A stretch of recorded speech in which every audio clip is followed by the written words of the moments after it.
Di tanah pesisir utara Pulau Jawa, tepat di jantung kota tua Cirebon, berdiri jejak-jejak masa silam yang tak lekang oleh waktu. Disinilah, 5 abad lalu, lahir sebuah peradaban baru, gerakan spiritual dan politik yang mengguncang sejarah dan mengubah wajah Tatar Sunda selamanya. Tokohnya, seorang bangsawan berdarah Sunda dan Arab, ulama sufi, sekaligus negarawan agung, Sunan Gunung Jati. Ia bernama asli Syarif Hidayatullah, lahir sekitar tahun 1448 Masehi. Dari ayah seorang ulama Arab, Syarif Abdullah, dan ibu putri kerajaan Pajajaran, Nyai Rara Santang. Darah Prabu Siliwangi mengalir dalam nadinya. Ia adalah sosok yang menjembatani dua dunia, timur dan barat, Islam dan tradisi lokal, sebuah pribadi yang menyatukan langit dan bumi. Syarif muda tumbuh dalam semangat ilmu dan pencarian makna. Ia menempuh perjalanan jauh ke negeri-negeri penuh cahaya, Pasai, Mekah, hingga Mesir. Di sana, ia menimba ilmu tauhid, fikih, tasawuf, serta strategi pemerintahan. Ia kembali ke tanah air bukan sekadar sebagai perantau yang pulang, tapi sebagai pembawa misi suci, yaitu menyebarkan Islam dengan hikmah dan kasih sayang. Di Cirebon, ia mulai berdakwah, bukan dengan pedang, tetapi dengan cinta dan kebijaksanaan. Ia menyatu dalam budaya rakyat, menyapa dalam bahasa mereka. Lewat wayang, seni, dan simbol lokal, ia menanamkan nilai-nilai tauhid. Untuk memperkuat jalinan dakwah dan kebudayaan, Syarif Hidayatullah menikahi Nyimas Pangkuwati, cucu dari Ki Gede Wanantara, tokoh penting dalam pemerintahan setempat. Pernikahan ini bukan hanya penyatuan dua insan, tapi juga dua kekuatan, dakwah Islam dan akar budaya lokal.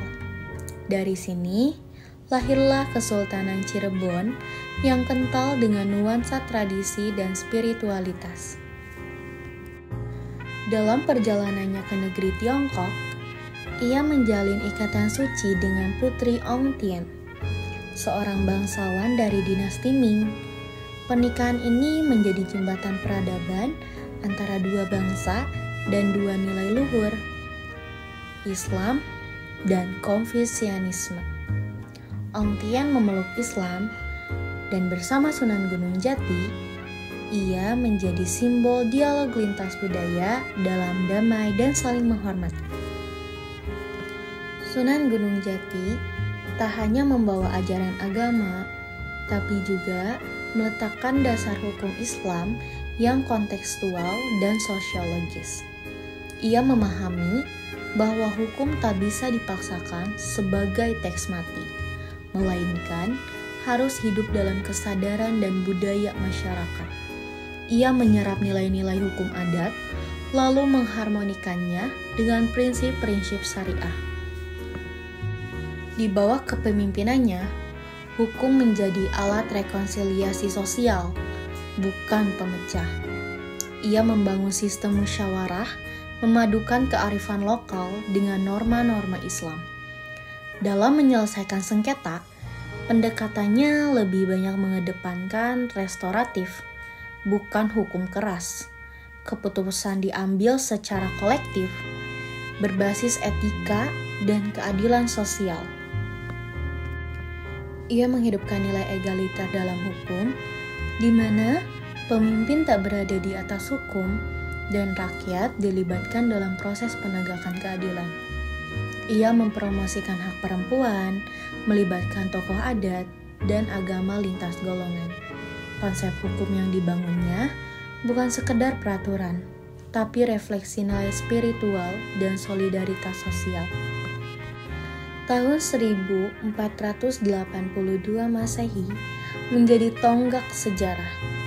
Cirebon memisahkan diri dari Pajajaran, dan lahirlah Kesultanan Islam pertama di Jawa Barat.